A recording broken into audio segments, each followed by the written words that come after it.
Her name became a punchline in every late-night monologue in America. For years, she couldn't walk down a street without being recognized, mocked, or photographed. She was offered fortune after fortune to keep telling her story. One television interview alone reportedly paid her close to $1 million. Her book deal was worth roughly half that. And yet, decades later, her financial picture looks nothing like the tabloid headlines once suggested. So what actually happened to Monica Lewinsky after the scandal that made her one of the most recognized women on the planet? Where is she now? How did she rebuild a career out of one of the most public humiliations in modern history? And what does her net worth actually look like today? Let's walk through the whole story, from the beginning. Monica Lewinsky was born on July 23, 1973, in San Francisco, California. Her father, Bernard Lewinsky, was an oncologist, and her mother, Marcia Lewis, was a writer. The family eventually settled in Beverly Hills, where Monica was raised in a household shaped by both financial comfort and, by her own later accounts, complicated family dynamics. She attended private schools throughout her childhood, first in the Los Angeles area, in an environment where many of her classmates came from prominent entertainment industry families. It was, by all accounts, a privileged upbringing on paper, but Lewinsky has spoken candidly in interviews and in her own writing about how emotionally difficult parts of her adolescence were, particularly around the time her parents' marriage ended in the late 1980s. She has described that period as a turbulent and painful one for her personally. The specifics of her family's private life during that time are hers to share, not something to speculate on here, but it's clear from her own public statements that this chapter shaped her in lasting ways. She later transferred to Bel Air Prep, a small private school known for taking in students who needed a different environment than the large, competitive schools of Beverly Hills. She found some stability there through drama, choir, and art, and by her own account, she graduated near the top of her class. From there, she enrolled at Lewis and Clark College in Portland, Oregon, where she studied psychology, graduating in 1995. During her college years and shortly after, she took on a handful of internships and part-time roles, including a stint with a legal aid organization compiling case data. Her academic focus on psychology reflected what people who knew her at the time described as a genuine interest in understanding people and how they think. After graduating, and with the help of a family connection to a political donor, Lewinsky landed an unpaid internship at the White House in the summer of 1995, working in the office of Chief of Staff Leon Panetta. She was 22 years old, with no political experience and no particular career plan beyond the internship itself. It was an ordinary entry-level opportunity that, within months, would become the defining event of her life. What followed is one of the most heavily documented and dissected political scandals of the 20th century, so this section sticks closely to what is established as part of the public record, rather than speculating about anyone's private motivations. During a government shutdown in November 1995, much of the White House staff was sent home, but a small number of interns, including Lewinsky, were asked to stay on and help keep operations running. It was during this period that she had more direct contact with President Bill Clinton than she otherwise would have as a junior intern. Over the following months, and after she moved into a paid staff position, she and the president began a relationship that continued, on and off, for roughly a year and a half. In April 1996, Lewinsky was transferred out of the White House to a position at the Pentagon. The official explanation given at the time cited performance and behavior concerns. The effect, whether intended or not, was to physically separate her from the West Wing. According to later reporting, the relationship continued by phone for some time after that transfer before ending in 1997. It was at the Pentagon that Lewinsky became friendly with a colleague named Linda Tripp, a woman more than 20 years her senior who had previously worked at the White House herself. Over the following months, Lewinsky confided in Tripp about the relationship, unaware that Tripp was secretly recording their phone conversations. Tripp eventually turned over more than 20 hours of those tapes to investigators working for independent counsel Kenneth Starr, whose office had already been investigating the Clintons in connection with an unrelated civil case brought by Paula Jones. In January 1998, as part of that unrelated case, Lewinsky signed a sworn affidavit denying any sexual relationship with President Clinton. Around the same time, the Drudge Report broke the story that Newsweek had been sitting on, and within days the scandal had become the biggest news story in the country and much of the world. On January 26, 1998, President Clinton appeared at a White House press event alongside First Lady Hillary Clinton and delivered what became one of the most quoted denials in American political history. "I did not have sexual relations with that woman, Miss Lewinsky." He never used her first name. At the time, The statement was widely believed. It would later prove to be a carefully worded legal parsing rather than a full denial, built around a narrow legal definition of the term sexual relations. Independent counsel Starr's investigation expanded to examine whether Clinton had committed perjury in the Paula Jones case and whether he or his allies had attempted to obstruct justice by encouraging false testimony. Physical evidence, including a garment linked to Lewinsky that was later tested for DNA, became a central piece of evidence once she began cooperating with investigators. In July 1998, Lewinsky was granted transactional immunity in exchange for full and truthful grand jury testimony. Facing potential perjury charges over her earlier affidavit, the immunity deal allowed her to speak candidly about the relationship without being prosecuted for her own false statement, so long as everything she told investigators from that point forward was truthful. On August 17, 1998, President Clinton testified before the grand jury via closed-circuit broadcast, a session that produced one of the most parroted lines of his presidency, his statement that the truth of certain claims depends on what the meaning of the word is. That same evening, he addressed the nation and acknowledged, for the first time, that he had engaged in what he called an inappropriate relationship with Lewinsky, while maintaining that his earlier legal testimony had been accurate on technical grounds. The Starr report, delivered to Congress in September 1998, laid out the findings of the investigation in explicit detail and formed the basis for impeachment proceedings. On December 19, 1998, the House of Representatives voted to impeach President Clinton on two articles: perjury before a federal grand jury and obstruction of justice. The Senate trial that followed in early 1999 fell well short of the two-thirds majority needed to convict and remove him from office. The perjury count failed 45 to 55, and the obstruction count failed 50 to 50, and Clinton served out the remainder of his term. He was later held in civil contempt of court in connection with the Paula Jones case, fined, and had his law license suspended for a period of years. But it was Lewinsky, a 24-year-old former intern with no public role in American political life beforehand, who bore an entirely different kind of consequence: total, sustained, global public exposure. 4 months after the story broke in January 1998, Lewinsky was effectively unable to live a normal life. She has described being confined largely to her mother's apartment in Washington, D.C., during the height of the media frenzy, venturing out only for legal meetings or occasional supervised outings, with photographers and camera crews stationed outside around the clock. Her name and image appeared constantly across print, television, and the still young medium of the Internet. Political cartoonists, comedians, and talk show hosts made her a nightly punchline. She has said publicly, including in later interviews and her 2015 TED Talk, that she considered herself one of the first people in history to experience a fully global, digitally amplified wave of public humiliation, a preview, in many ways, of what social media pylons would later do to countless ordinary people on a regular basis. She has also spoken about the psychological toll of that period, describing it as one of the hardest stretches of her life, and about how her mother stayed close to her throughout, worried about her well-being during those months. She has never described this period lightly, and it's worth taking her own account of that time seriously rather than reducing it to tabloid shorthand.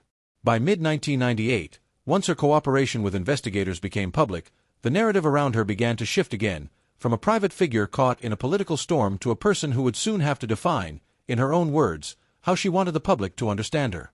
In March 1999, Lewinsky sat down for a televised interview with Barbara Walters that became one of the most watched news broadcasts in American television history, drawing an estimated 70 million viewers.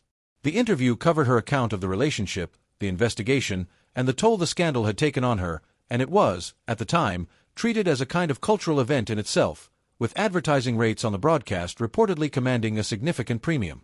That same spring, she released a memoir titled Monica's Story, co-written with biographer Andrew Morton, who had previously written a well-known biography of Princess Diana. The book became a bestseller and gave Lewinsky a chance to lay out a fuller account of events in her own words, beyond what had appeared in the Starr report or press coverage. Reports at the time placed her earnings from the Walters interview at roughly $1 million and her earnings from the book deal at roughly $500,000. For context, those were substantial paydays by any standard, but they were also treated in the press as evidence of a fortune far larger than what actually existed. Legal fees, taxes, and the simple reality that these were one-time payments rather than recurring income meant the money didn't establish the kind of long-term financial security that outside observers often assumed it had. Over the next several years, Lewinsky tried a number of different paths toward building an independent career, with uneven results. In early 2000, she signed on as the face of a weight loss advertising campaign for Jenny Craig, a deal reportedly worth close to $1 million tied to a significant national ad push. The arrangement drew immediate backlash. Several franchise locations reportedly declined to run the ads, and within a few months the company pulled the campaign entirely. Reporting at the time suggested she ultimately received only a fraction of what had originally been promised. Later that same year, she launched her own handbag line, working directly on the design process herself and traveling to oversee manufacturing. Her bags found their way into a handful of well-regarded retailers, and for a brief period, press coverage of her shifted toward fashion rather than politics. The business, however, did not have long-term staying power and eventually wound down. In 2003, she took on a very different kind of project, hosting a Fox reality dating series called Mr. Personality, built around the gimmick of contestants wearing masks throughout the show. The premiere drew strong ratings, and some critics initially suggested she might have found a workable niche in television hosting. But public reaction soured as the season progressed, with many viewers objecting to what they saw as her profiting from the scandal itself. Ratings declined steadily, the finale was shortened, and the show was not renewed for a second season. Throughout this period, she also made a wide range of international television appearances, talk shows and documentary-style programs in the United Kingdom, Sweden, and elsewhere, along with U.S. programs like The View and late-night talk shows. Taken together, these appearances suggest someone actively searching for a professional identity that could exist independently of the scandal. For well over a decade, though, the public conversation around her largely refused to move past the events of 1998. Beginning in the mid-2000s, Lewinsky largely withdrew from public life. She has said in later interviews that during this period she turned down a substantial number of media offers, some reportedly amounting to tens of millions of dollars combined, because none of them felt like the right way to tell her own story, or because she wasn't yet ready to tell it publicly at all. That changed in June 2014, when she published a lengthy personal essay in Vanity Fair titled Shame and Survival. In it, she reflected candidly on the toll the scandal had taken on her mental health and personal life in the years immediately following 1998, and on her decision, after roughly 16 years of near-total public silence, to finally speak in her own words rather than continue to let others define her story. She has connected part of her motivation to news coverage at the time of young people who had died by suicide after being publicly humiliated online, saying it made her feel a responsibility to speak up about the broader culture of public shaming, using her own experience as a case study. In March 2015, she delivered a TED Talk titled The Price of Shame, which has since been viewed tens of millions of times online.